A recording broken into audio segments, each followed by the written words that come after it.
Is your Chihuahua barking all the time and it's driving you mad, but you don't know what to do about it? Don't worry, we have the video for you.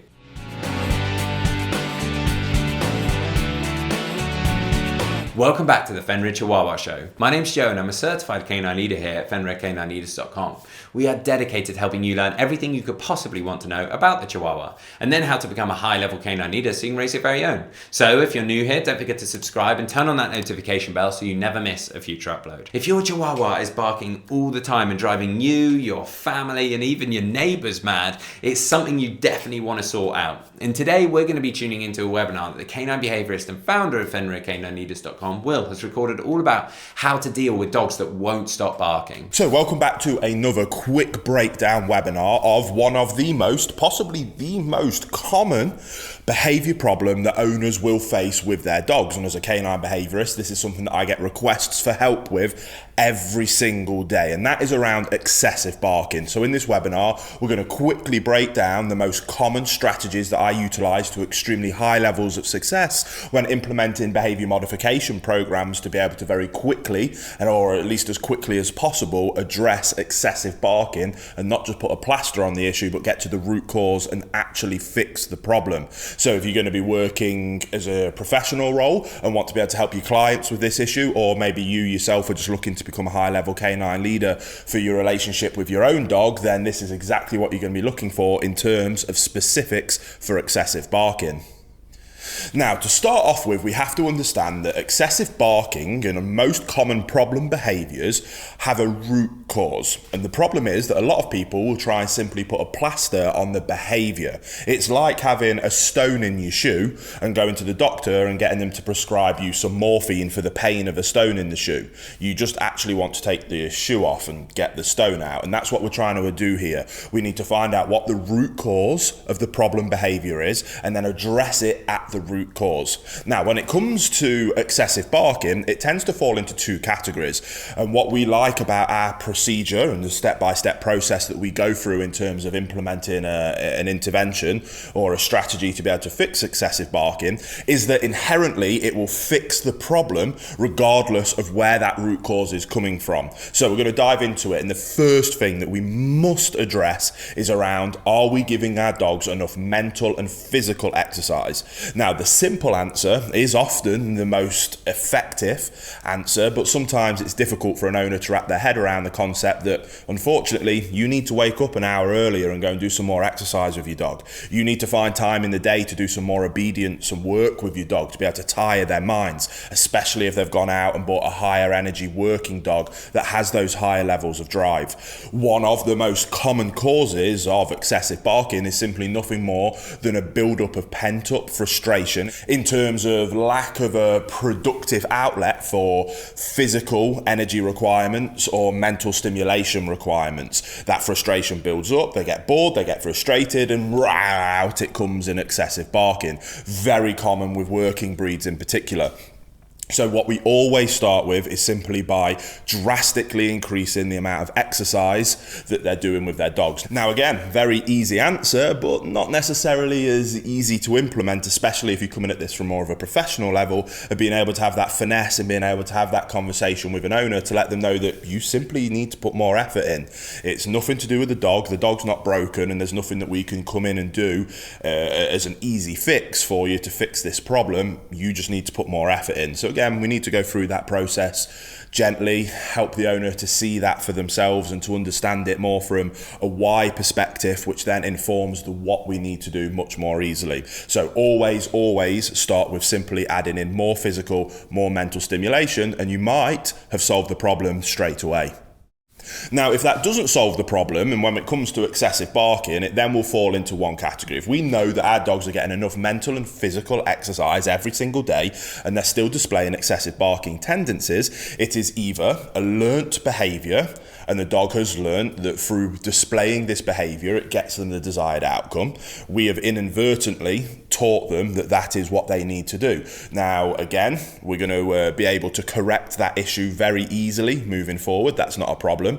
The other one is simply we might be more of a breed-related issue, and it's something that the dog does naturally. Looking at certain shepherd breeds, for example, or guardian breeds, it's very innate for them to want to bark a lot.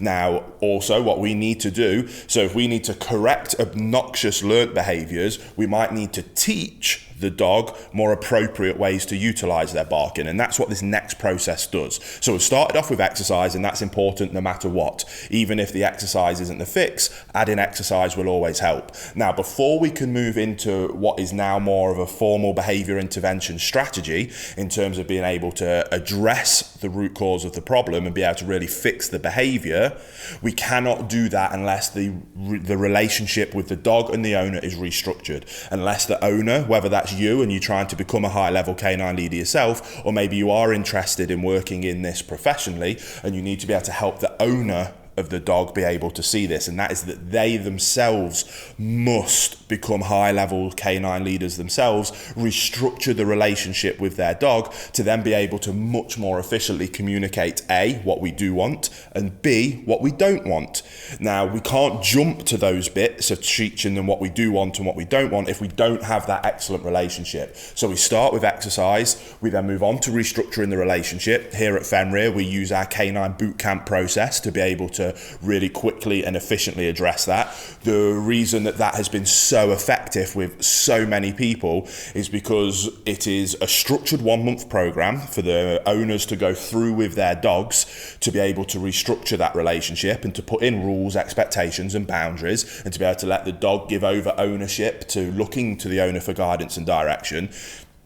And it is that process, but what's beautiful about it is inherently throughout that process, we're also teaching our owners how to become high-level canine leaders. We're teaching them the theories and the concepts and the ideas. That means not only when they go through that boot camp to fix one problem, they come out the other end as better leaders themselves, which then means that they can address any other problems themselves, and then they don't need us again as a canine behaviourist, which, if you want to do your job right, is the right way of going about it. We're not simply putting plasters on problems so that we can come back and put a plaster on another problem. We get to the root cause, we help our owners become high-level canine leaders, and then they don't need us again. It might seem counterintuitive, but I promise you'll have a lot of success. So we must restructure the relationship, teach our owners to become high-level canine leaders themselves, restructure that relationship, have the dog look up to us for guidance and direction, or up to the owner for guidance and direction. Once we get to that stage, and again, the boot camp can help you address that if that's what you need help with, then we can move on to the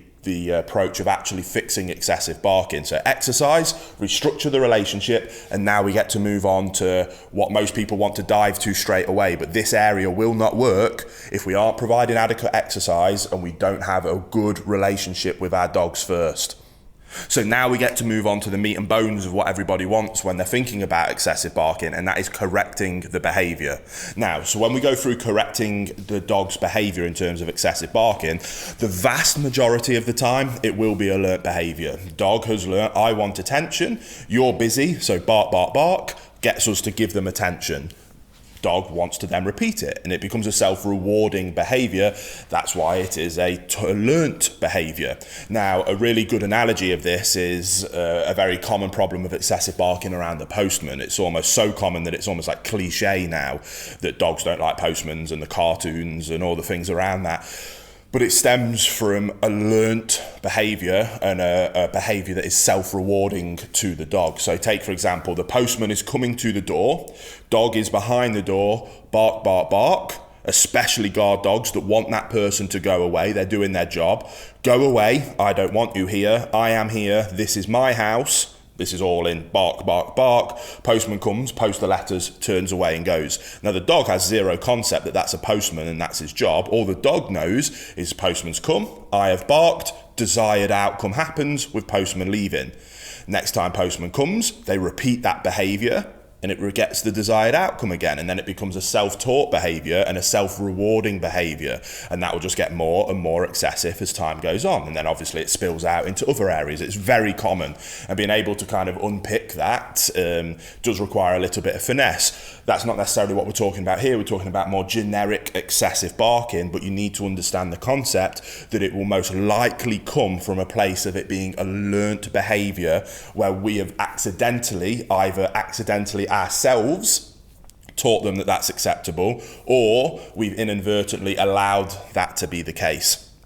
And now we simply need to go through unpicking that a little bit. Like I say, exercise, restructure the relationship, makes this bit really easy. If you want to jump to this bit, you can try, it can work, but it will be much more difficult to achieve the fast actions and the fast outcomes that we're able to achieve if you put that effort into these places first. So what we do is we go through our very simple process of correct, redirect, reinforce. Sounds very simple. The reason that we want to restructure the relationship as well is that, yes, we are going to have to use a correction-based approach to be able to fix excessive barking. Now, what that doesn't mean is that we're going to beat our dogs, we're going to hurt our dogs.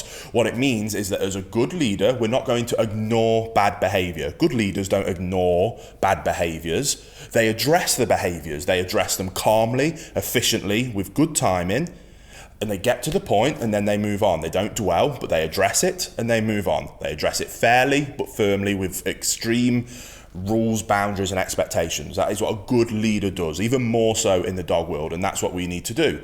Now, yes, you can go down the line of physical corrections and it will work.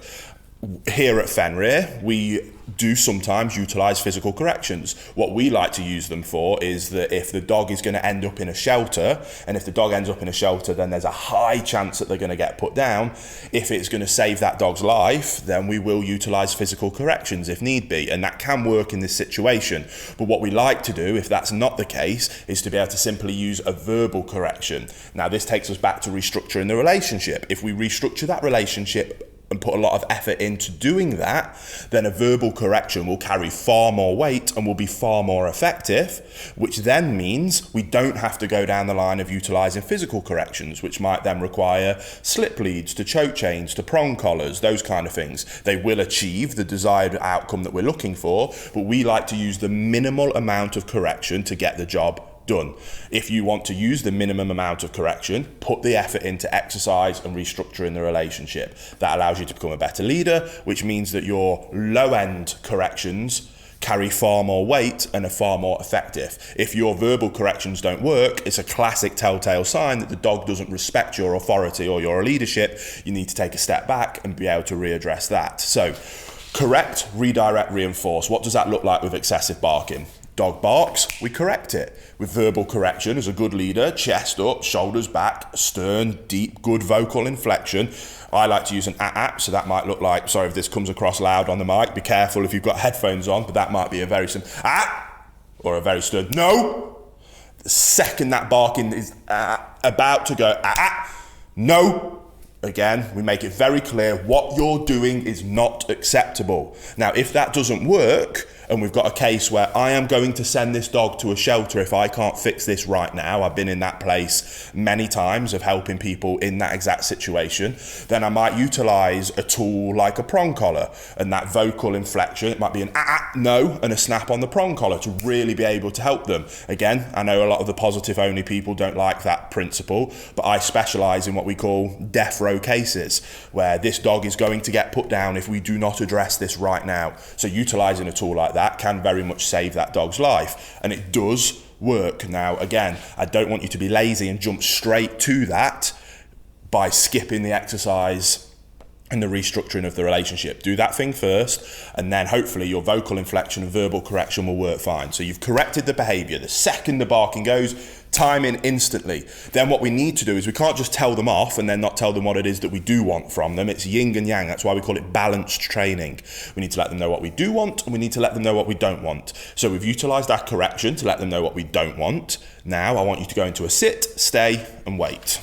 Quiet, calm, good manners. So sit, stay, and we might wait for 1 second. And what we're looking at teaching the dog is that if you want something, you get that through being calm, quiet, well-mannered. So sit, stay, wait. Yes, good boy, good. And we reinforce. Correct, redirect, reinforce. That 1 second can then become 3 seconds of waiting quietly with good manners, then 5 seconds, then 10 seconds, and then 20 seconds.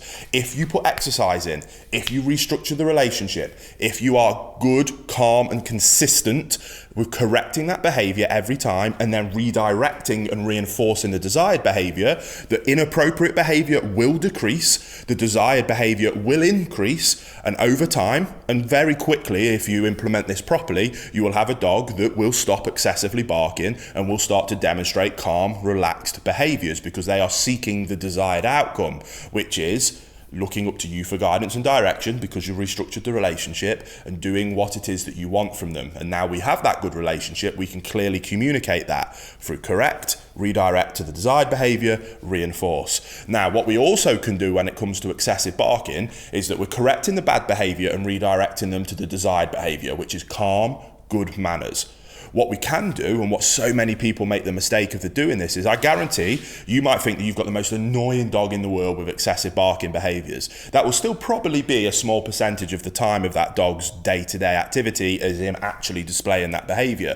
There'll be lots of opportunities where your dog is being calm, quiet and well-mannered. And we're going to skip correct, redirect because they're already there. We're going to be conscious and we're going to be proactive and preemptive and go and reinforce those behaviors. So not only are we correcting the bad behaviors and redirecting it when the bad behaviors happen, but we're also going to on top of that reinforce when the good behaviors are there anyway. So if the dog's lying down and being quiet, rather than us using that as a time to be, oh, finally the dog's not being a pain, I'm going to go and do this thing, you're going to go and say, thank you, dog, good boy, yes, here's a treat. And again, over time, undesirable behavior decreases, desirable behavior increases. As the undesirable behavior decreases, you have to use less and less and less corrections. And then we can get to a point where we do live positive only and reinforcement only. But you can only get there through a balanced approach of leadership and then firm rules, boundaries and expectations. So get out there, start implementing those processes, and I promise you, if you do, you will be able to address excessive barking with incredibly high levels of success. It's just the question ultimately is, are you willing to put in the work? Because nothing is easy. You got this problem because you didn't put the work in originally, or your client didn't put the work in originally. So we need to be able to get them to understand that without upsetting them. We don't have to go in and be nasty or horrible about that, but we need to make them clearly understand that and then be able to move forward to get to that point of a wonderful relationship with their dogs where they're happy, their dogs are happy, and ultimately we're keeping them out of shelters and not being put down. So go put the work in and I promise you'll have a lot of success. There you have it, guys. Some really useful tips and tricks from Will there, all about how to deal with your Chihuahua that won't stop barking. I really hope you enjoyed today's video. If so, get involved in the comments down below as we would love to hear from you. Don't forget to subscribe and turn on that notification bell as we have 3 dedicated videos coming in every single week. So I can't wait to see you in the next episode of the Fenrir Chihuahua Show.